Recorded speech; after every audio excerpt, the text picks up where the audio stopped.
Happy Sunday, everybody. Are we ruining any football games right now? Yes.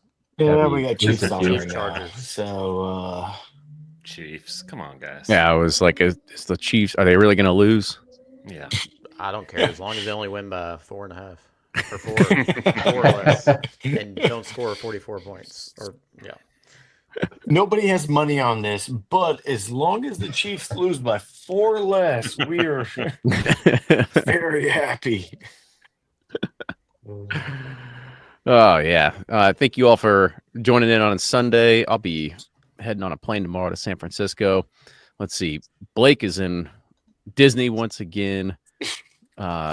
Nick is outed from his lair, and he's now in his other office. Is that where you're at? That's it. The upstairs office. The upstairs office. All Yeah. right. If you hear So kids many in the options. background, hopefully the noise canceling is working here. Usually I have a level between us, but now I have a door. So No, I can't hear them. So you're good there. And then Ryan, give me one more mic check on you. hello, Kenny. Give me a little bit more gain if you can. Hello, Kenny. Hello, Kenny. Hello, Kenny. Yeah, that'll work. Slightly more gain. That's right. That's what Yeah. Tiffany asked too. Yeah. I'm a little low on the gain right now. Yeah. Could you, Nick, where's your microphone at? I'm right in the middle. I I'm mean, on like- the butt. No, I'm like on the where butt. is it? Like near your face? It's a little bit off to the side. Yeah. We You're can't. not picking up. Well, it just sounds very airy and echoey. How's that? No. No good? You know what me and Kenny are tired of? Everybody coming on have audio problems. It's really. We're both just sick of it, and Clean up your acts. Just double Try check. that, Kenny. Hey, Kenny. Better Sorry. or worse? I can't really tell. Get I would go- like I would flick go the the microphone. opposite Make way. sure it's actually going through there. Yeah, it's the only one I have. So Well, I meant like we can't hear. Like if you flick it, like we should be able to hear it. oh. You got that? No, No. No, check your settings. I don't think Yeah. you're going. I don't think you're going through it. Oh, it He's is. not. Webcam? Hold Fucking rookie. on. Blake knows. He's an IT professional now. Yeah. me and Brian were talking the other night. We're like, you know what I should do is just like come up with a completely enclosed room with the perfect mic setup, and then one time come on the round table and just start talking trash about everybody's mic. And it's kind of what I'm kind of want to do tonight, even though I don't have the perfect mic setup. But It's working. There you There go. it is. Got that? How's that? Got that Right Oh, in it's the much center on better. gain should be good. Yeah, just keep Better. the mic as close as you just did when you're hovering over it. That's when it sounded best. Like that. Do this for the podcast. I mean, you have to, like, you can bring it closer to you, but something around there. All right, y'all ready to kick this thing off? Let's roll. Let's go. Yeah, Let's do it. let's do it. All right. Welcome back, everybody. It is another great episode of Bourbon Pursuit coming at you. And this is Bourbon Community Roundtable number 101. We have myself, Kenny Coleman. my Ryan other Cecil co-host. here. There's my Wild, other co-host. Wild Turkey Edition 101. Oh, I didn't even think about that. Nice little play in there. Fred's not going to be joining us tonight, but we do have our usual cast and crew. Let's go ahead and just kind of go around the horn here real quick. So, Brian, you go first. Oh, so we all get to talk. Yeah. We all get. Brian was sipping corn, bourbon justice. Happy for 101. 100 was awesome, and let's keep pushing it, guys. Thanks. And Blake coming to you live from his favorite resort. yeah, Blake from Sealbox. You know, not quite as much fun as the 100th episode, which was all of us drinking live. But you know, always fun to be back. Thanks for having me. Absolutely. And our good friend Nick. And Nick from Breaking Bourbon here, sipping on a actually edition 1 of Rare Breed. So I had to break out the turkey. This was a sample from, if you remember, he had a website many years ago, Red, White, and Bourbon. if you guys remember Oh. Josh. So when we got From started, Colorado. yeah, Yeah. yep. So we were, sending some stuff back and forth. So this is one of his favorite bottles, and actually going through the basement, which is a disaster right now, uncovered all the samples and was rummaging through them and found this. So figured a suitable pour for the 101 episode here. So Nice. glad to be here, guys. I thought you were going to say the samples from Nas or whatever that guy's name was. Crazy Nas. Crazy Nas. Let's hope Oh, not. that brings back memories. I don't know if they're Yeah. great, but it brings back memories. Other kind. We should do a roundtable at some point where it's like remembering all the characters that have been in the bourbon world at some point, because there is a lot there, and a lot of people don't understand how many people have come through the bourbon world that are very interesting at times. So And who we outlasted? I mean, is that part of the yeah, episode? yeah, that's a part of it as well. Yeah. We're too dumb to quit, right, Ryan? That's right. Ignorance is bliss. Nick, I'm kind of there with you. It's like the past few nights, I've been going down to my basement just to get something to drink at night, and I keep looking at the bottles on the wall, and then I look at my shelf of 100+ samples. So I'm just going through and crushing those every single night. So I think last night I had a 2020 SAS 18. It was there's some old like Heaven Hill 85th anniversary samples, like just Hey, random tell things. us how bad your life is. I Kenny. know, I mean, I know. We're going to call Kenny Cool Whip because he's just trying to top everybody. I was just going through some samples. 2020 SAS 18. No big deal, but I bet you probably didn't drink this either. Well, I mean, I just started looking at all the samples that accumulate, going like, what the hell am I going to do with all this? And it's just like little baby samples of it. So I was like, you just gotta start purging at some point. That's my bad. I don't know about you all. I do have a hoarding mentality, and I'm trying to break it. Yeah, I'm with you there, Kenny. Going through the samples, majority of them are like barrel pick samples and random kind of one-off things from brands. At one point, we were, we'd get bottles, we'd split them into 3, so we'd each could kind of weigh in on, flavor notes and things like that. So we have all these kind of mid-sized ones too. So just going through, you just never pull them though, and they end up in boxes and stuff behind things. And I got I think 4 or 5 boxes worth, and I'm gonna just give to people. I will never drink them, but they'll appreciate that, I think. And going through, I think I have to have kind of a bottle routine too, or there's going to be some that I just need to just give away to people. There's just not enough room for all of it, then you forget it. I'm kind of curious though, for the team at Breaking Bourbon, when a bottle comes in, how do you decide who gets it and who gets to review it? And if you're like, well, I want to try it, and we're like, well, you got to come over. I don't know what to tell you. Yeah, so we've done a few things. So now at this point, basically the bottles accumulate over a few weeks, and then we do a bottle draft.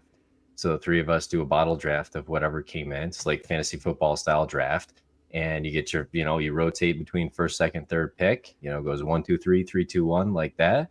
And of So course, it's a snake draft. I like it. yeah, we all, of course we share, a lot of them we will, we'll ask for, the thoughts of the other 2 guys. Eric lives here locally.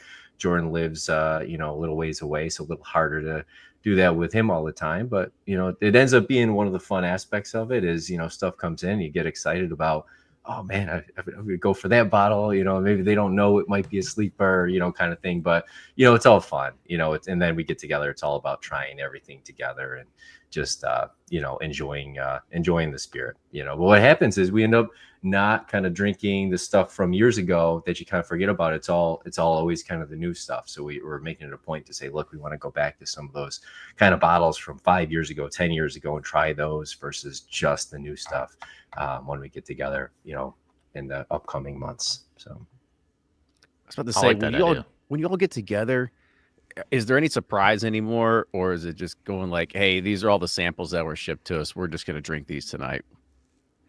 Yeah, I mean, that's it. So that has been, like, hey, we got to go through these. We got to pick best ofs.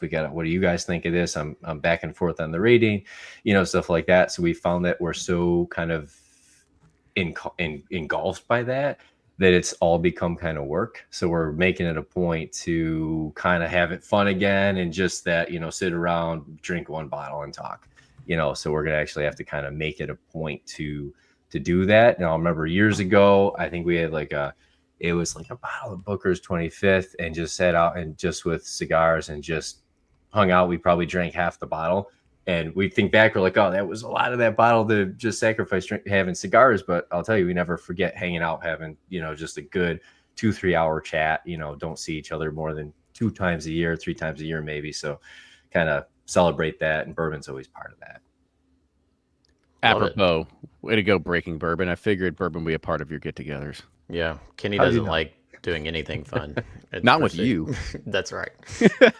I think for the past 3 years, us and Fred, we've tried to figure out how to have a Christmas get-together, and it just never works out. We've just never found time to actually make it happen. We did one last year. We but did. Fred didn't. Of course, Fred couldn't make it. So Kenny always invites me, but it's an EDM concert, and I'm like, I don't know if I can make it to this one.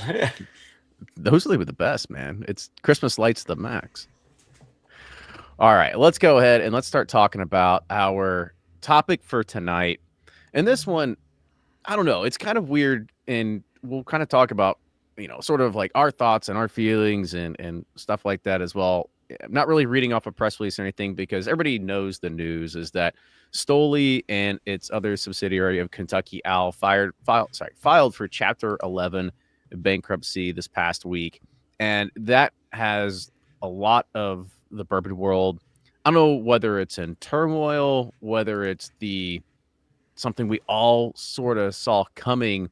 I just kind of want to take a moment and reflect on it real quick, because the history of the brand and what we had seen over the years and kind of its sort of rise to fame was pretty evident early on. I remember going to the local liquor barn here in Kentucky around our area. It's the one that's actually not around anymore. That was in St. Matthews.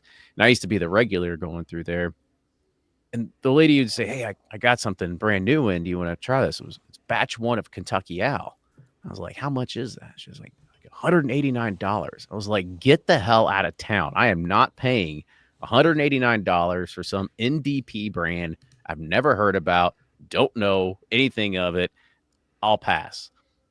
Yeah, I passed on it, didn't get it. But all subsequent batches, I ended up somehow getting my hands on. But that really kind of set a tone for what was to come, because Kentucky Owl was a revival brand coming from Dixon Dedman, which his great-grandfather, or that his great-great-grandfather, whichever one, actually had started that particular brand. And, he worked alongside of Mark Carter to be able to build that brand and kind of really foresee where it was going to go.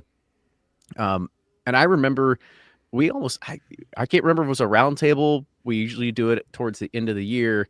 And whichever year, a lot of us picked Kentucky Owl Rye as one of our favorite whiskeys of the year. That particular, I forget, 2022 maybe? I don't know. Maybe even further back than that. But it just kind of makes me think about like what this brand really meant for a short period of time. Anybody else have any kind of like hearkening thoughts on sort of like a super high moment you thought of this brand? Yeah. I mean, Well, go ahead, Blake. No, I don't want to jump in first, but yeah, feel the same as a lot of us on this roundtable feel. It was a brand that we all loved. It was a brand that meant a lot to us early on.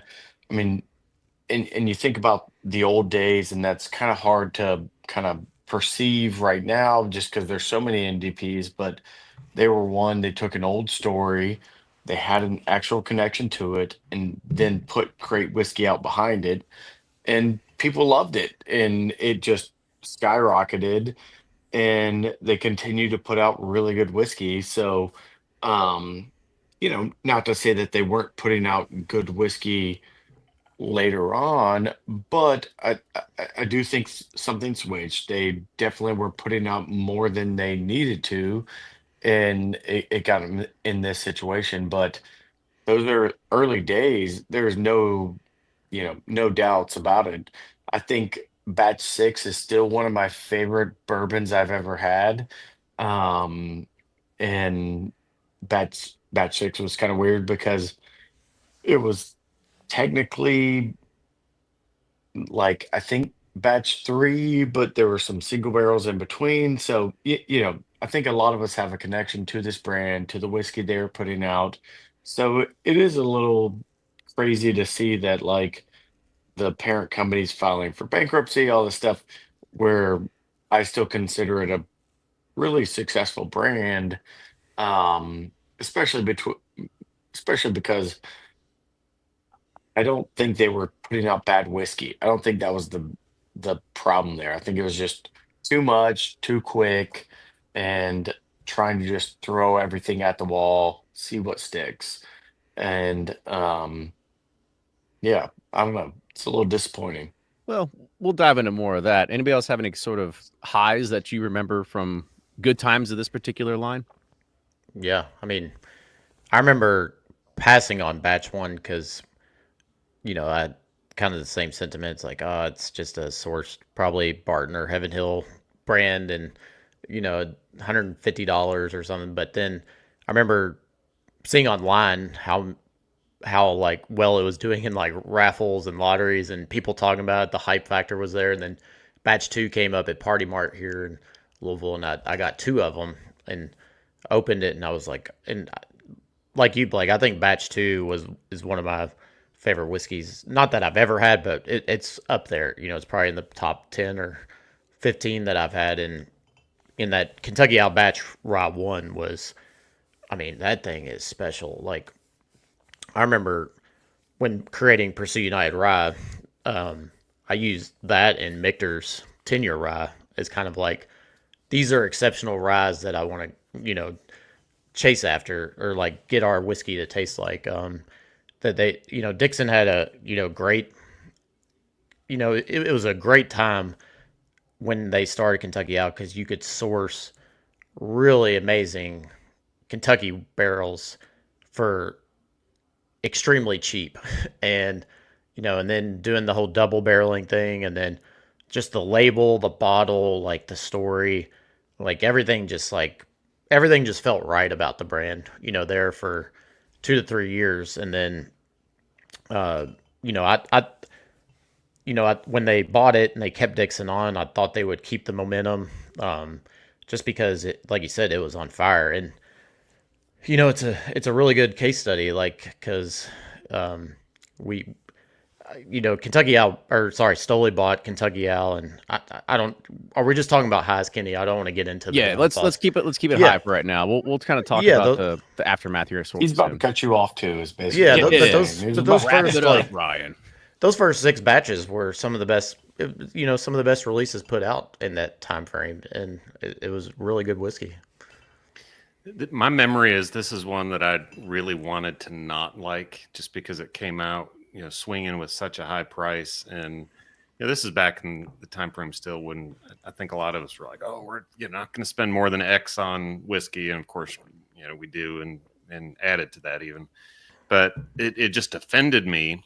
Kind of like you were saying, Kenny, it offended me that this non-distiller producer comes out and thinks they can charge that much. So I wanted to dislike it, but holy cow, you start getting some of those, and you have friends that open a bottle, and you're like, it blew you away, those first batches. And then all of the talk was, how is Dixon doing this? How is he sourcing those barrels? How is he putting those together? So it was just a story, just absolutely skyrocketing fame, and with great whiskey to back it up. Yeah, and so go ahead, Nick. I was gonna say, I, of course, agree with all those sentiments. Rye Batch 1 was the one that stands out the most to me. Can't say I've ever had, a bad one. Even the Takumi edition, newer, different kind of blending style, found for typically a lot less than the MSRP. Even like that, thought that was a great bottle. And I got to say, I was excited for the plans for the Kentucky plans. I thought, it's really shooting for the stars a bit. can the bourbon scene support what the vision of that was? A big question mark, of course, at the time when that was announced. But just the idea that there was that much momentum behind bourbon, that people had those visions, and that to even take it steps further than Dedman took it, during his tenure there before it was sold to Stoli. It's just there's a lot of excitement around this brand. And I think we all felt that. And Brian, I agree with that sentiment too. One of those with some of the high prices, you kind of cringe a little bit. That was even well before today, when we've grown a lot more accustomed to, years ago, that, mid 2015s, that kind of time frame, where it was shocking to see some of those prices. But I think once you had the whiskey and you kind of, you got it, I think people are generally pretty well behind the brand. I think we all share that sentiment. Yeah. And I was looking at some of the timelines, and I was way off. I'm pretty sure when we were talking about Kentucky Owl Rye, we're talking 2016 is probably when we're talking about that, because Stoli acquired Kentucky Owl in 2017. So this just gives you an idea when Nick was talking about the velocity this brand had behind them. You're talking 6 releases, and then they get purchased for an undisclosed sum, which never made its way out on the news stream, since it really was not part of any kind of, it was publicly traded. So nobody ever knew well, there's probably some people that knew the final number, but we're probably not going to be at liberty to talk about it. But another thing that happened shortly after, and I don't know, I mean, you kind of think of, like, when did the tide turn for this particular brand? In 2018, they talked about building the pyramids in Bardstown, and these were unlike any warehouse you'd ever seen, unlike any visitor center experience you've ever seen. They had acquired land. They were literally going to build pyramids. You can Google it. You can look at the past press releases. If you haven't been around in bourbon for the past, say, 6 years, there was a lot of stories of what this was going to happen. Yet I think we all kind of knew deep down that was never really going to happen. I was gonna say, I feel like we all loved that whiskey, and all of us were like, "There's never going to be a pyramid in Bardstown." Like, if we agree to that much to say the pyramids are not going to happen, but they're not the only one to use that playbook. So It seemed like a boundary was attempting to be pushed there. I think everyone kind of scratched their head, like, "Wow, that's really cool," but really, like, Yeah. believe it when I see it, but I'm kind of excited about it. Yeah, it was a great, PR. Just in, the local Bardstown community, it was like, oh my gosh, this is going to be, this is like mind blowing. Bardstown Bourbon was pushing the boundaries, creating like this modern, new distillery setup. And then you throw this at people and you're like, oh my gosh, what is Bardstown going to turn into? People are kind of freaking out because they're like, what does this mean? And like, is Bardstown really going to be able to support something like this? But it obviously never came to fruition, but it was one of the greatest PR publicity, stunts. Those renderings alone probably cost them $1 million, if I had to guess, with how much they spent and all the press they pushed out on it. But it did get people really excited, about the acquisition and the future of the brand. Yeah, and so that kind of like makes you start looking at around 2021 is when Dixon left Kentucky Owl, and there was some changes that were happening in regards of the products. We all kind of saw it. They came out. They were kind of taking the Kentucky Owl name, trying to scale it. I think that was probably one of the things that ultimately hurt this brand more than anything. Is it's very much like Old Carter. It's very much like an allocated release. If you make too much of it, you make it easy to find, then I don't think it has that sort of pull to it. Now, they have some of their higher end batches that started creeping up in a price as past few years to what, $400-$500 a bottle, which is absolutely asinine. But when they came out with Kentucky Owl's Confiscated, that was probably one of the first nails in the coffin that a lot of us saw. It just didn't live up to the Kentucky Owl name. It was pretty, I wouldn't say it wasn't bad by any means, but there wasn't anything special about it. I couldn't remember what the source was or anything like that, but even the price point for what it is. I mean, it was sitting by the pallet load at Costco's for a very, very long time. And I don't know, I just saw that and kind of said, well, it's really hard to come back from one big flop like that to try to figure out how do you save the brand when now you're having the person who was at the helm really disappearing and not being the one that advocates for it anymore. Yeah, it's hard to scale hype and exclusivity. You can't. And I think it's been proven over and over again. Like when you have hype in the whiskey world, I've studied brands and it seems like you got about, 2 to 3 years. And what happens in that time frame, it gives you kind of like false hopes that it's like fool's gold that you can take that and you can replicate it. And I don't know, we've seen it kind of happen especially now with the, inflation and all the economic pressures and whatnot. When Kentucky Owl bought it from Dixon, Dixon was able to source these barrels at a really, decent cost that you could keep it at that 100. And then barrel prices just skyrocketed. And two, aged whiskey in Kentucky, especially over 10 years old, even over 7 to 8 years old, became almost impossible to acquire unless you're paying $6,000-7,000 a barrel. And then so, they come out with confiscated. The packaging just didn't look as good as like the Kentucky Owl brand. The whiskey inside was very mediocre. I think it was Barton, and it was at 98 or 100 proof, not even, and it just kind of was, it was kind of, just blah. And then they tried to scale the Kentucky Owl like batches, taking them from, I mean, if I had to guess, I bet some of those early batches were probably 4 to 5 barrels at most.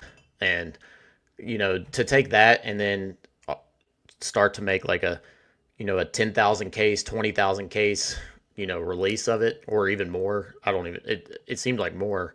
And you just have it so available and the price is at $400.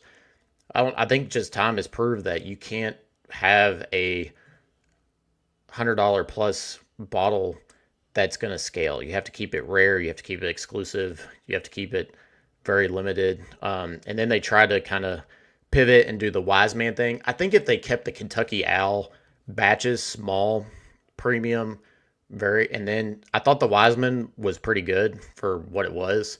And if they had done that, all right, we're going to do the Wiseman at like a $40 to $60 price point, but we're going to keep the batches like super rare, super allocated, expensive, but really, really good stuff. But to be fair, at that time, it was hard to find really old whiskey to put in, to bottles like that the Kentucky Owl brand was built on. Yeah, and that Yeah, confiscated. Oh, sorry. Go ahead, Blake. no. Well, I mean, I would say Ryan brings up a great point. Like, realistically, can somebody take a cult brand and scale it up in the bourbon world? And I think it's harder than most would assume. Um, I definitely think it actually is possible, but I think they just went a little too fast, a little too furious, a little too aggressive to so many places, and then it's like, okay, well now this isn't selling. Let's do an Irish whiskey. Let's do Wiseman. Let's do, and it just became too much, too fast for a lot of people in the bourbon world. And I think anybody on this table tonight, if you said, hey, we have something that is very similar to batch two, batch six, whatever it was, we would all bought. But I know I've passed on it on a store shelf, um, just because those later batches and releases felt a little bit watered down. And whether that was because of barrel availability or what it was, um, I think it's hard to say, but I think it's just such a fine line when you're scaling something up like that that is truly a cult brand. They were the screaming eagle of the bourbon world, and to try to bring that to the whole country, that's a super tough thing to do. And you know, I would say that obviously it wasn't a successful thing. I think they probably did fine based on if those early batches were super small. They brought them on, they bought the brand, and still sold a lot of bottles. But in the end, I can't. I don't think anybody's looking at this as like a huge win. So, lessons learned on trying to move things in the bourbon world. But yeah, Yeah, and I think it's just more along the lines of the brand and really where its focus was lost over time. And I mean, we had probably just said this a bunch of times. It's like when the batches were small, they were great. They were clearly made for a particular target audience. And when you try to make, I don't want to say like, if that's Gucci and you're trying to make, the target brand for it so it can be everywhere, it's not gonna have that appeal, especially to the people that were thinking it's more Gucci. And the people that are shopping at Target are like, I really don't want it. So it's one of those things that it just missed its audience completely. Yeah, I mean, you had a lot of non-age stated, high dollar releases, and that just doesn't resonate with people that want to spend money. They want to see a big number, big proof point on there, and that just didn't connect with people. Sorry. Well, and is this why everybody was surprised for the purchase? I mean, it's got to be tough, and maybe Blake knows more about this. I'll be interested in what you know about this, Blake. But buying a brand that only has small, really, really small batches and is only going to the niche of the whiskey community can't be a good purchase. Like Kenny says, I don't know what they paid for it, but rumors are they paid a princely sum for it. But it just doesn't sound like a good purchase if you don't have the everyday brand that comes along with it, and you're going to water it down to get that brand. I think you probably could have still kept it. Maybe you Yeah. just grew it 20 to 30% and try to make more markets or something like that. But it necessarily doesn't have to be a 50,000 case brand. But you can go to more markets and you can still keep it relatively exclusive. I think I don't know. There was just something there that it just missed. yeah, I would agree with that. I think in the alcohol space, you're typically getting 6 to 10x gross revenue. So that is an incredible sum for most valuations. But they were very small. So say you even got, 10x, you're talking about a number that they probably made up in sales in 2 years because they went into X amount of states. I think we kind of forget how limited Kentucky Owl was before. I mean, it was a Kentucky only brand, maybe a few other states, but I I don't feel bad for Stoli in this point because I do think they probably did well initially on this, and then they tried to grow it too fast. They tried to grow that exclusivity faster than the bourbon world would kind of accommodate it and get behind it. Um, but in general, if you're talking about a company who's doing 5 barrel blends, they get acquired, and now they're in 20 to 30 states. Overall, the sales more than supported what they were acquired at. So, what happened after that? Completely different story. So, it's without anybody disclosing stuff that they're not supposed to, I think it was fine overall. Yeah, and it's one of the, many factors that caused Stoli's bankruptcy. I think we're all assessing it and talking about it here, we're all thinking kind of the same thing as, it was a niche brand, a niche market, spoke to the whiskey enthusiast group, high price bottles, very limited availability, and, suddenly purchased for this probably pretty high amount of money with really aggressive ideas of what's going to happen with the brand. And and looking back, you look and say, could that have happened? Is it really have been possible to make that. And I think you mentioned it, Ryan, is the confiscated release was kind of the nail in the coffin. That one was the big one. That was the big release that intended to get Kentucky Owl into a lot more people's hands at I think it was still, I was looking it up, I think it was still $125. So, and that was years ago. So not cheap, but available and somewhat within reach for people. And then, it was fine. It was okay, but it wasn't a $125 bottle by any means. And so that one really watered down, that one to me was the one that watered down the brand. And then from there, it was kind of a little bit all over the place, kind of fun. They had the St. Patrick's Day release, the Takumi. I liked the Takumi edition release. They had the Mardi Gras release, which was like an 11-year rye, if I remember right. That they finished an EXO cast for a year or something like that, was $500. Kind of flash in the pan release. So, kind of just wiggled and wobbled around at that point, and became a head scratcher of a brand, very inconsistent. You got to be consistent on shelves. You got to be consistent in front of people. And, if I said today, what's out there, I think we're seeing distributors now pushing what they have in stock out to retailers. And so, if you are an Owl fan, it's an opportune time to, go and talk to, retailers and see what they may have, because I think there's a lot of SKUs that are kind of sitting around, and maybe an opportunity to find some of those releases now that maybe you were wanting to be after, it could be after.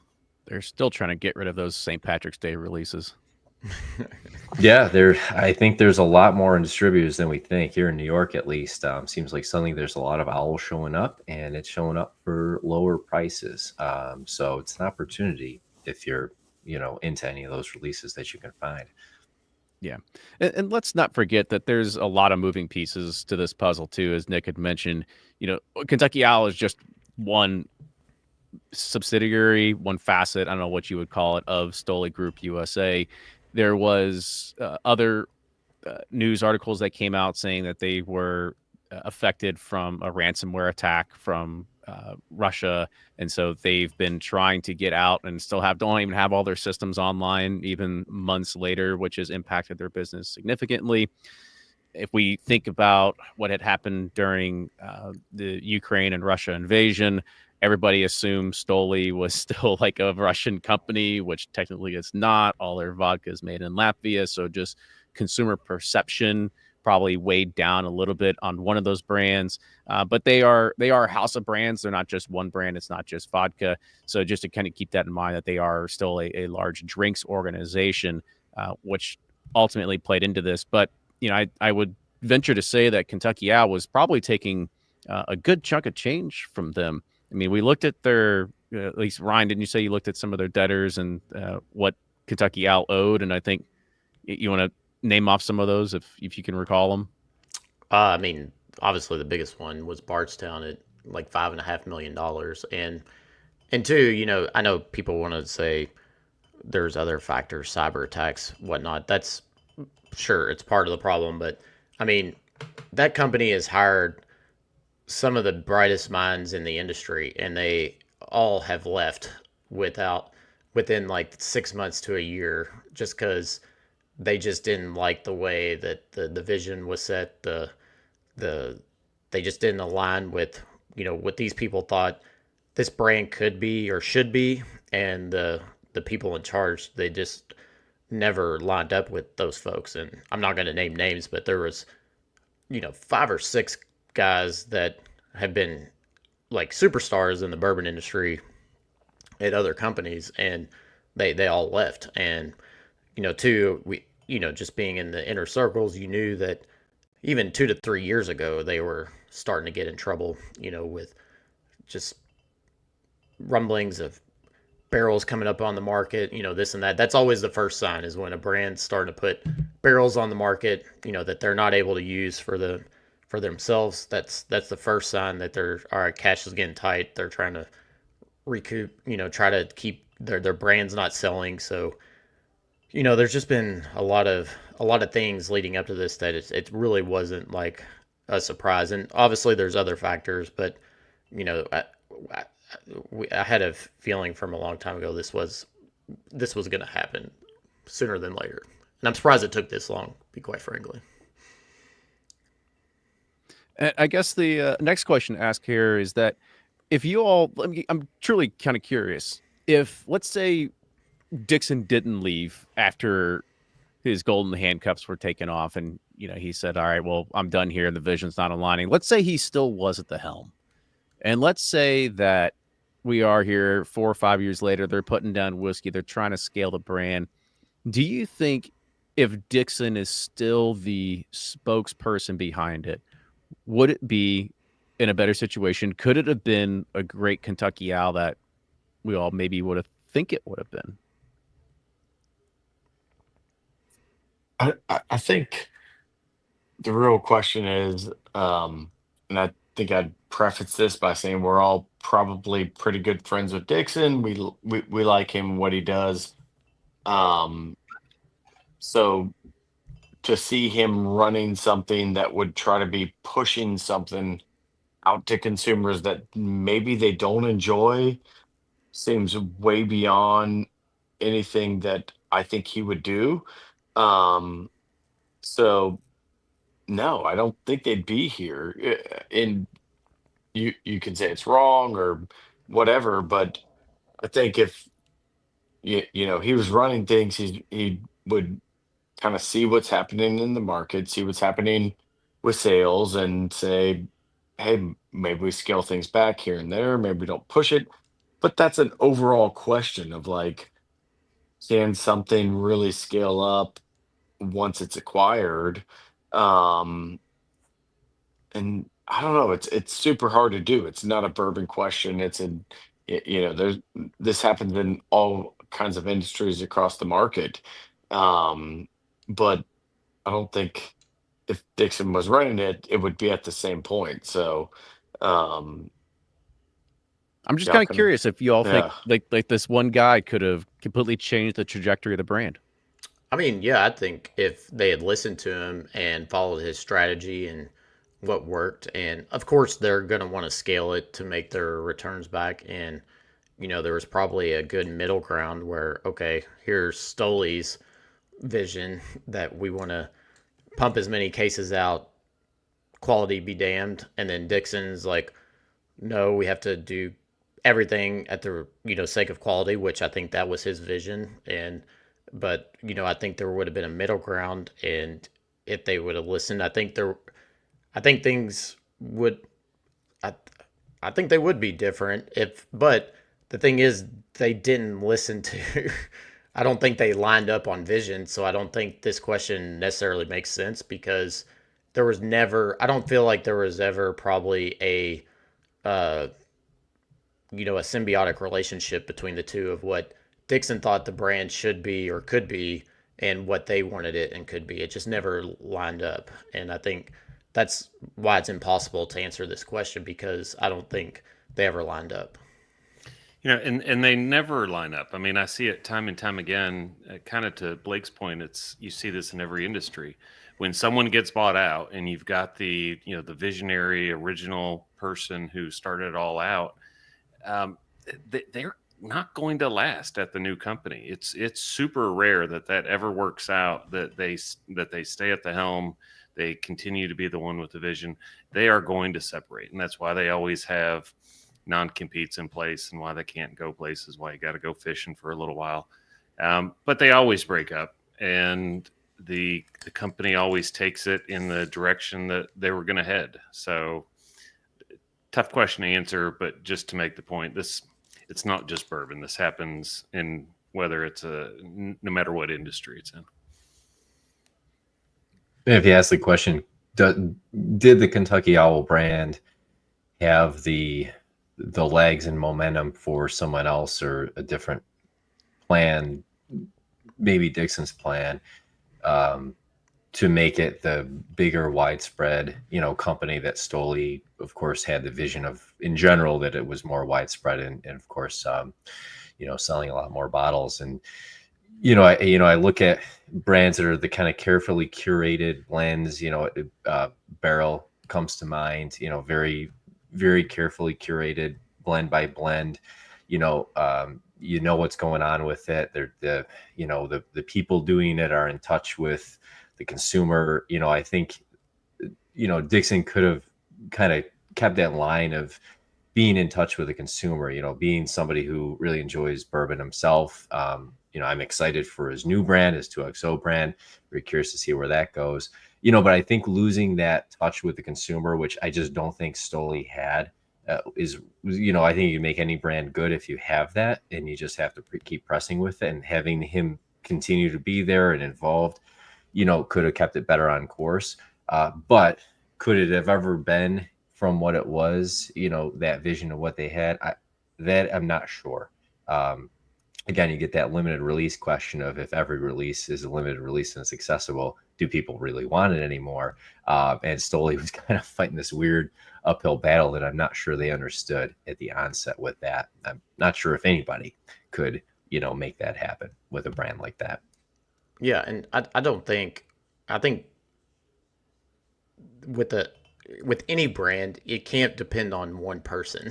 It's, with Nike, nobody, half the kids wearing retro Nikes today couldn't tell you who wore those shoes or who they were made for or who even invented or came out with Nike and or Apple. Probably a lot of people, they may know who Steve Jobs is, but probably not. They don't care. They just want their iPhone and their Apple Watch and their I don't know. So a brand has to be. You're never going to build a brand off of one person. It can help you. It can definitely help you when you're a niche and you can connect with consumers, and that's important. But as it grows, it has to lose that like personal touch. It has to create a story in somebody's head that's bigger than a person, and that's how you build a successful brand. Is that your story matches up with a story in somebody's head, and that's how you really build a brand. Yeah, to a degree, I'm with you. I also feel that even if Dixon was still in charge, we still might be here today, because it does take more than that person. Now, Dixon leaving was definitely a huge punch to the gut for them, because all the focus of having that one person travel the country, talk about it, be the face, be the name, disappeared overnight. Then it was pivoted, and any people that were following Kentucky Owl because of Dixon immediately went somewhere else because he launched his other brand of 2XO. And then they just kept bringing on more people that didn't, they had some chops, but they didn't have the heart and minds of the whiskey geek out there. And if you don't have that, you're probably not going to capture the people that are just casually into whiskey as well. But for Dixon still trying to be at Kentucky Owl, I don't know. I still feel that we might still be in this position. It might not be right now, but it might have been in another year or two from now. If the strategy, if it was the same, yeah, we'd probably be here. If the strategy was completely different, TBD.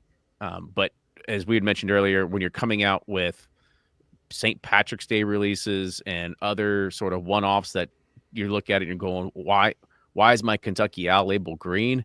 It doesn't really make any sense for that particular brand when it had some really good heritage behind it. And I feel like that's really kind of what messed it to that degree too.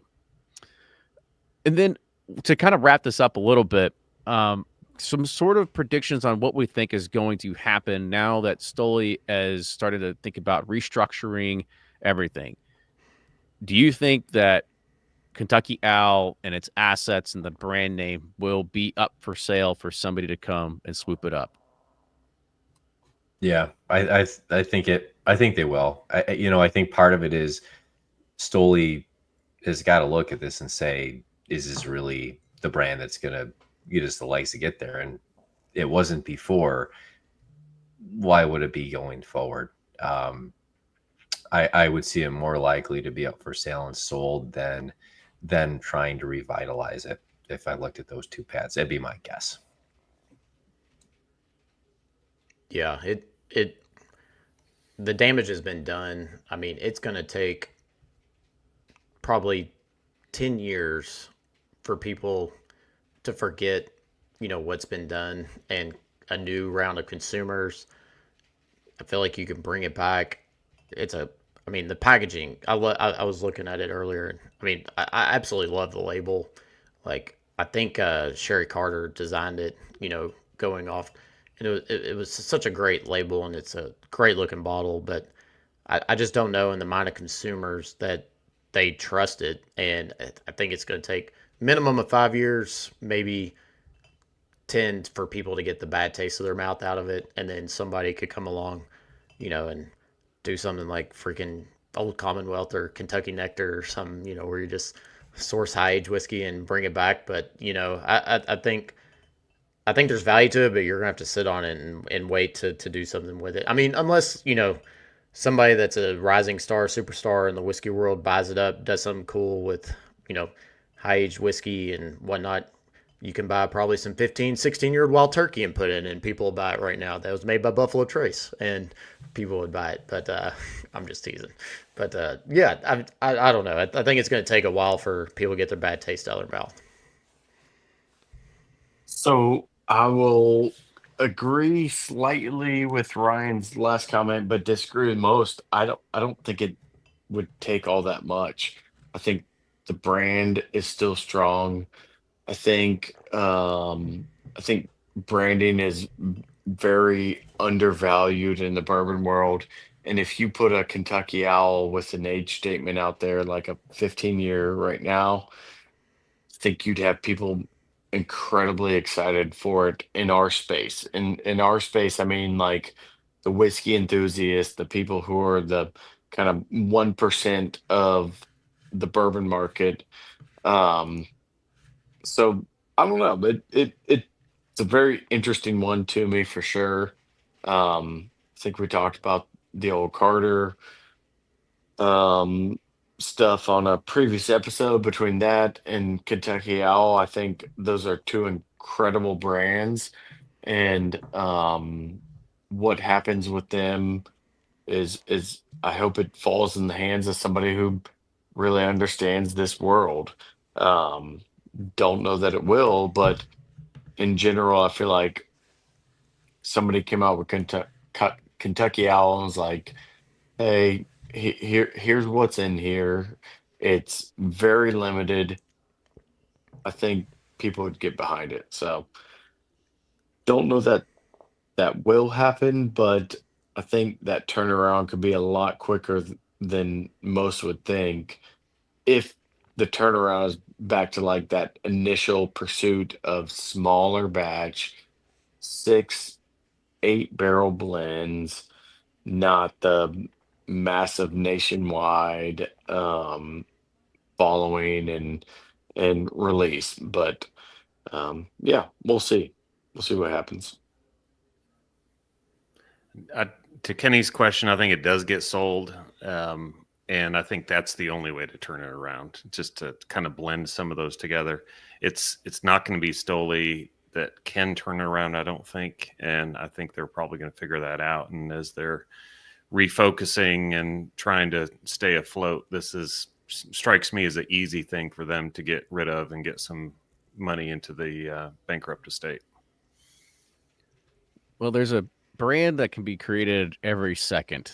And the thing of where I'm kind of flip-flopping a little bit over this is trying to figure out, well, what sort of stronghold does the Kentucky Owl brand, and how does that resonate with consumers outside of our Whiskey Geek portfolio?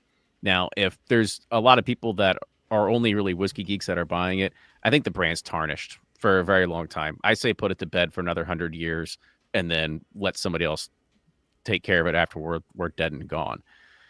If it's something that I just don't see it being able to be turned around in such a quick fashion where you're going to get the whiskey geeks behind it again.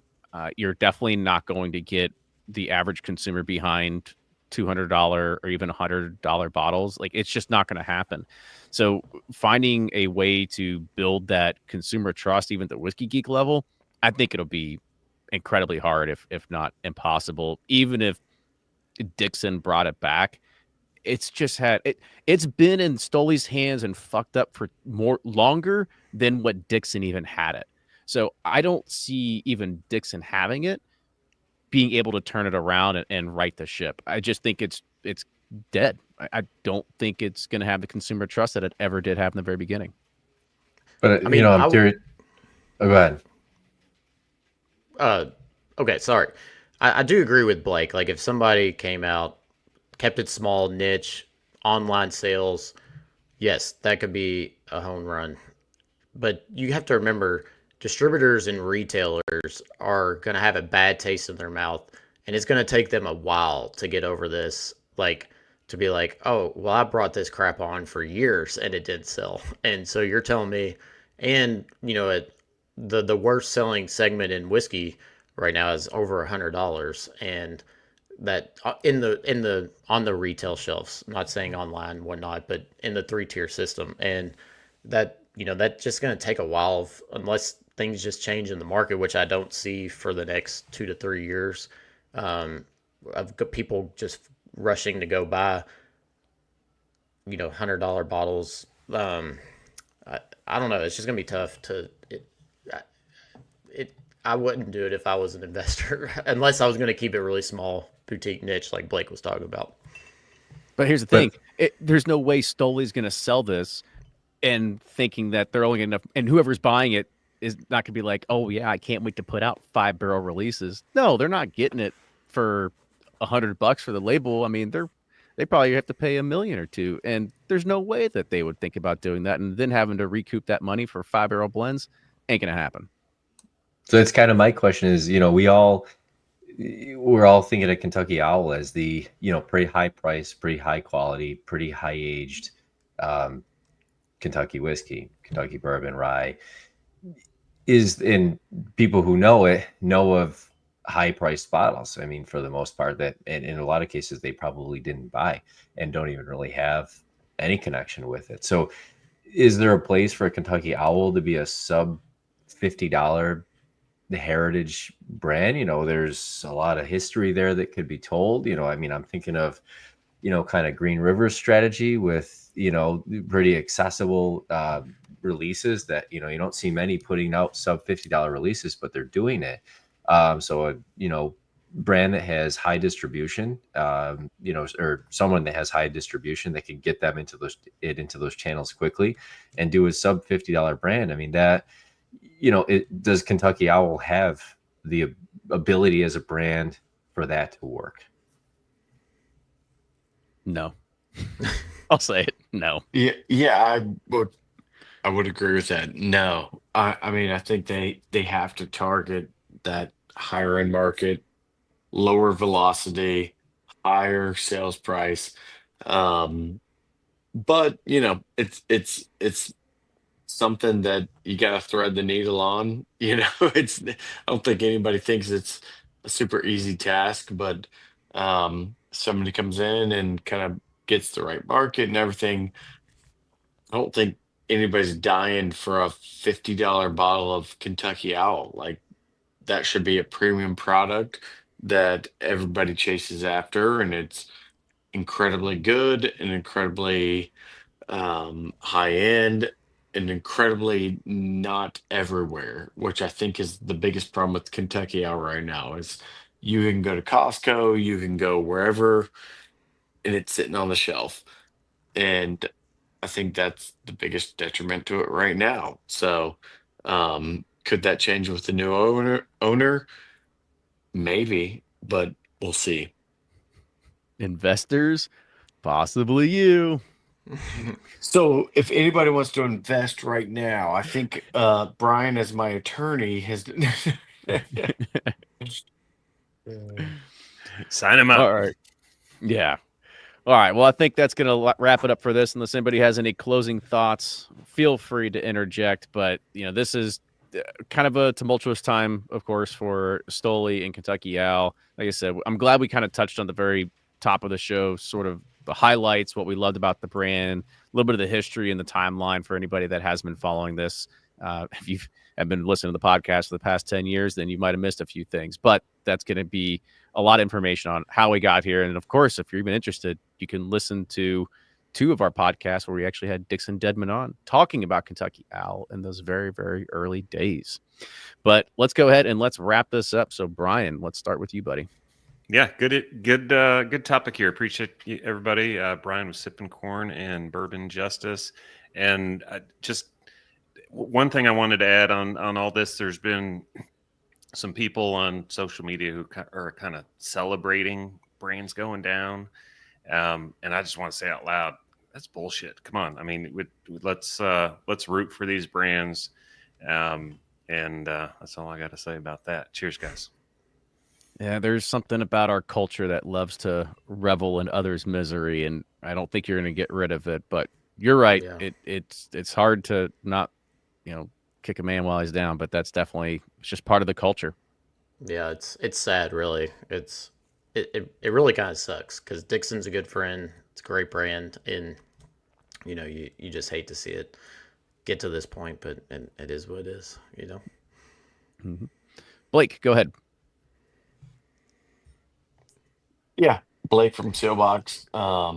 Always fun to be on. I feel like we got ended on a down note right there, so I'm gonna try to take it back up for a second. But no, 101st episode, so the only one we've done non-live since the 100th episode. So glad to be on. Always fun, even when talking about topics like this.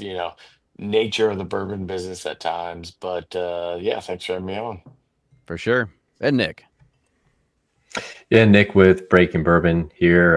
Yeah, always fun to be on these, and I echo that sentiment, Brian. I think now at this point, anticipating, hoping that we see Kentucky Owl come back stronger, and there's some excitement for what the future of the brand could be. But I think we all echo the sentiment. Everybody who's listening live, and and who's listening after that, is we're all pretty excited about bourbon in general. I think we enjoy seeing brands succeed. We enjoy celebrating that. We enjoy celebrating bourbon, and it is disappointing, disheartening a little bit to see such a brand with seemingly so much potential come to this point. And I just think we're all kind of rooting for success of the brands that are out there and the people doing the right thing. And as always, cheers, guys. Always a lot of fun doing this. Here, absolutely. Let's Cheers. cheer on everybody. So thank you all for chiming in. Thank you, everybody that tuned in, part of this live stream. Make sure that you are following Bourbon Pursuit on Instagram, Facebook, YouTube, freaking wherever, because that's how you'll know about these live sessions, and you can join in the chat and be one of the special few people that get their comments posted on the screen as well. But also, if you like the show, make sure you share with a friend, leave us a review on Apple Podcasts, Spotify, or anywhere else. And with that, cheers, everybody. We'll see you next time. Cheers. Cheers, y'all. Good. Cecil, what are you laughing at over there? And Blake, he's like about to fall asleep. I'm not about to fall asleep. I'm just it's on my phone, and You got like 8%. I saw you. You're like, He's like, he's like I am. yawning over there. I am yawning. Didn't Not they- gonna lie. Trying to take I the hear head you, of culture Blake. easy over there. Disney, it'll get you. That's a day. I love that. Said it's our first episode not live since the 100th episode. That was a Yeah, good it's point. like, yeah, we are. Excellent point. I was like, oh, I thought through that for a second. I was, oh yeah. yeah. I mean, in reality, I am 100% accurate. Hold on, when did you bring in a red Solo cup? You didn't drink out of a red Solo cup the entire time. It's Now a you're telling me Shane Company. I don't know. It's not even a solo. Is that it's one of those hard plastic. reusable? There's one Yeah, of those it's a reusable reusable ones. Yeah. I'm not gonna lie, I'm pretty tired.